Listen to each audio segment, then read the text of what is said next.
Ok, donc on va attaquer la partie correction. Comme d'habitude, si vous voulez avoir la correction d'une question particulière, vous regardez le timecode dans la description, en n'oubliant pas, bien évidemment, la trace écrite. Et nous, on est parti donc sur la question 1. Alors, question qui n'est pas hyper compliquée. Donc, vous avez l'expérience qui est menée ici. On demande pour la question 1 où se trouve le Soleil par rapport à la Terre et la Lune sur la figure 1 et figure 2. Bon, il suffit de regarder. La lumière est là, donc forcément, la source lumineuse est en face. D'accord? Donc, ici, elle se situe à gauche, en face de la Lune et de la Terre, que ce soit pour la figure 1 ou que ce soit pour la figure 2. D'accord? Donc,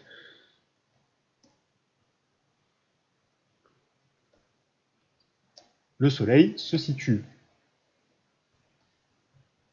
à gauche, en face de la Lune et de la Terre. D'accord? On va perdre plus de temps, ce n'est pas les questions les plus compliquées qui soient. Alors, deuxième question. Un observateur qui est situé dans la zone d'ombre portée de la Lune voit-il le Soleil dans le cas de la figure 1? Il faut justifier la réponse. Alors déjà, l'ombre portée, ça se situe où sur la figure 1? L'ombre portée, c'est l'ombre qui est affichée sur l'écran. Donc sur l'ombre portée, à quel endroit je suis? Je me situe ici. Donc une personne qui se situe dans l'ombre portée de la Lune, est-ce qu'elle va voir le Soleil? La bonne réponse est bien évidemment non. Mais pourquoi? Eh bien tout simplement parce qu'on ne respecte pas justement les conditions de vision. On ne voit pas le Soleil lorsqu'on se situe dans l'ombre portée. C'est assez logique quand, dans le cas d'une éclipse. Tout simplement pourquoi? Parce que les faisceaux lumineux sont limités à cette zone-là. Et donc, aucun faisceau de lumière issu du Soleil n'atteint cette zone-là. Si aucun faisceau de lumière n'atteint cette zone, impossible de le voir. On ne respecte pas, pour rappel, les conditions pour pouvoir... Ah ben je vais effacer. Pour voir un objet. Donc, lorsque je me situe dans l'ombre portée, ici, dans l'ombre portée de la Lune, on ne voit pas le Soleil. Pourquoi? Car les rayons du Soleil n'atteignent pas cette zone. C'est bloqué par la Lune. Okay? C'est ce phénomène-là. Les faisceaux de lumière restent cantonnés, restent bloqués à cette partie-là. Les autres parties, bien évidemment, sont éclairées. C'est pour ça qu'on arrive à voir le Soleil encore dans ces autres zones. Mais lorsque je me situe dans la zone d'ombre portée, c'est mort, les rayons n'arrivent pas jusqu'à l'œil, donc c'est pas visuel. Bon, là encore, vous allez me dire, et à juste titre, monsieur, mais ça on sait déjà ça. Bon, ouais, à juste titre. Maintenant, dans le cas de la figure 2, et là c'est un peu plus intéressant. On est d'accord quand j'ai dit que la lumière se situe en face de la Terre et de la Lune. C'est en face, Le Soleil est en face de la Terre et de la Lune. Et pourtant, dans le cas figure 2, qu'est-ce qu'on observe dans le cas figure 2? Ici, là. Parce que c'est ça qu'on demande pour la question 3. Distingue-t-on la Lune depuis la zone d'ombre propre de la Terre? Donc déjà, ombre propre de la Terre. L'ombre propre, c'est quoi? L'ombre propre, c'est la partie qui est non éclairée de l'objet. Donc l'ombre propre, c'est toute cette partie-là. Ça, c'est l'ombre propre de la Terre. La partie éclairée étant là. Donc si je me situe ici, il y a un phénomène un peu particulier, c'est que j'aurais même pu vous afficher ça en coupant cette partie-là, vous allez voir. Toc. Voilà. Techniquement, j'aurais pu vous afficher ça. Et vous dire, est-ce que vous voyez la Lune ici? La réponse, effectivement, est non.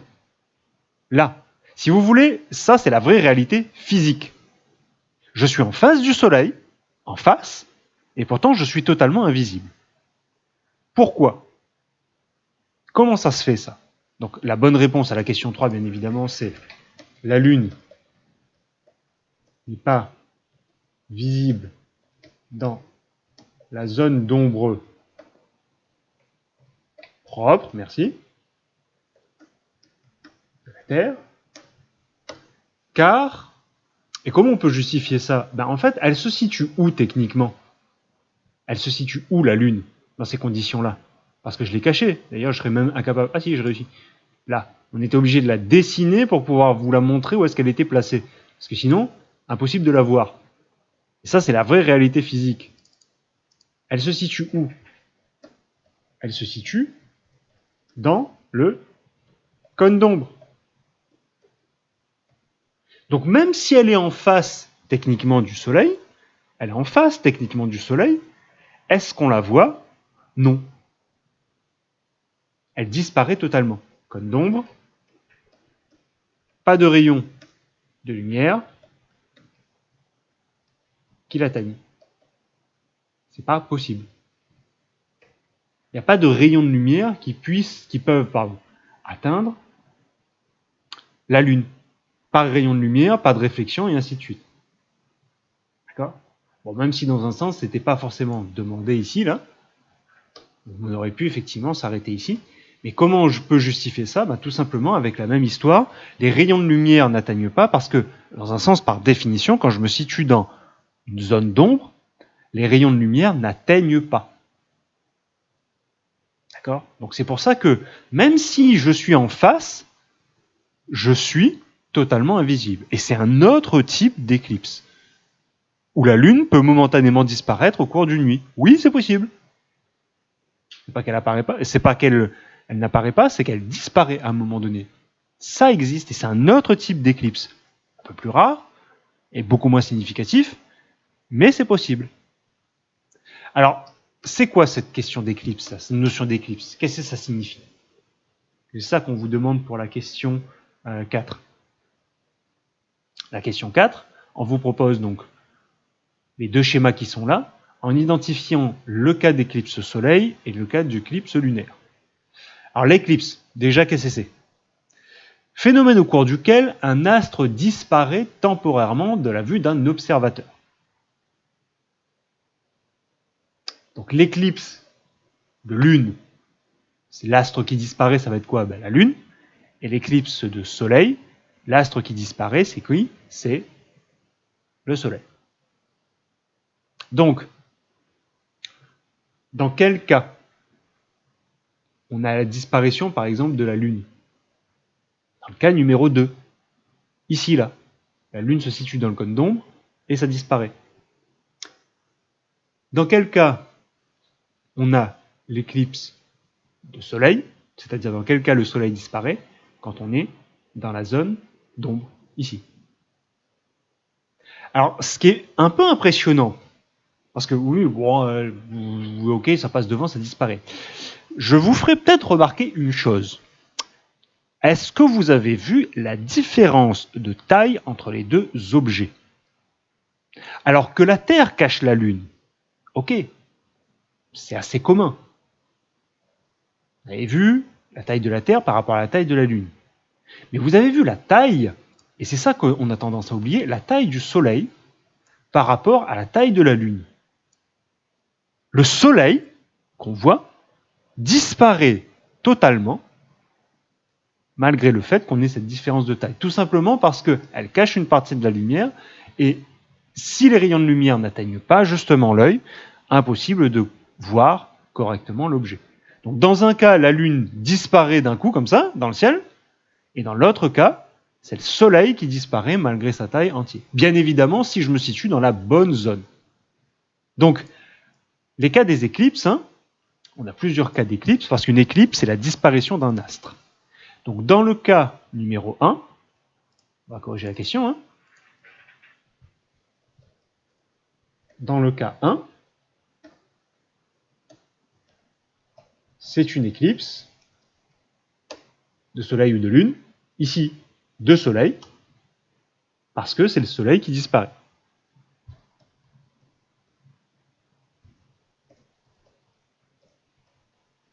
Sauf qu'il y a un autre cas d'éclipse qui existe, le cas 2, où quel est l'objet qui disparaît? Donc c'est pas le soleil, mais c'est la lune qui disparaît. Et ça, c'est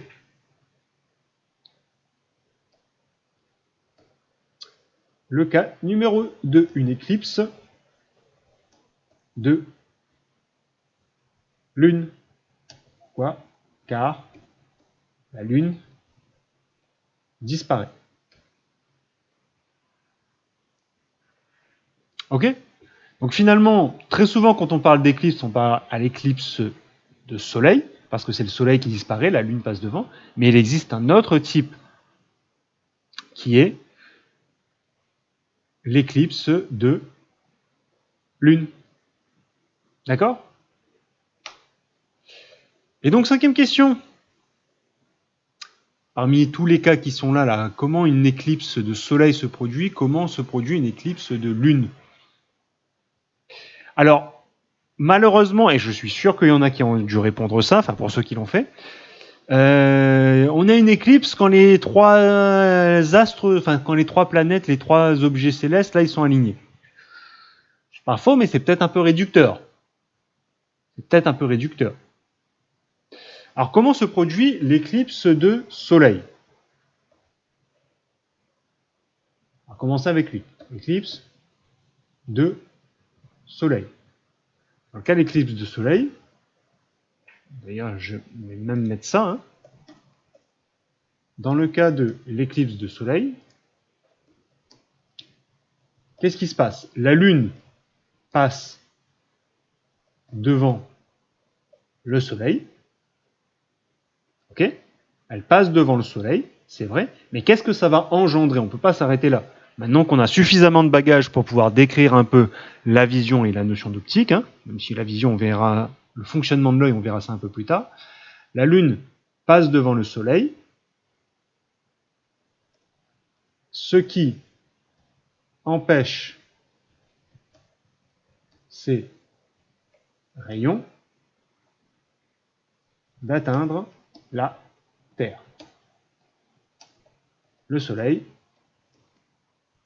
disparaît alors. Ok, c'est cette notion que, à un moment donné, les rayons ne peuvent plus atteindre, ces rayons ne peuvent plus atteindre la Terre, hein, qui fait qu'elle disparaît définitivement. Dans le cas de l'éclipse de Lune,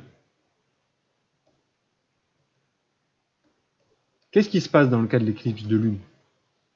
Alors cette fois-ci, la Lune ne passe pas devant le Soleil, mais elle passe derrière la Terre. Et plus précisément, elle se situe où? Parce que c'est ça qui serait intéressant de voir. À quel endroit se situe la Lune?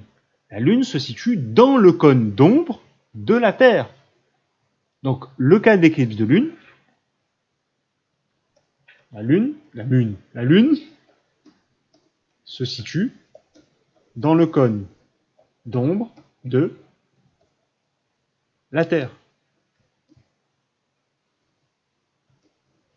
Et qu'est-ce qui arrive dans ces conditions-là? Elle ne reçoit plus aucun rayon lumineux.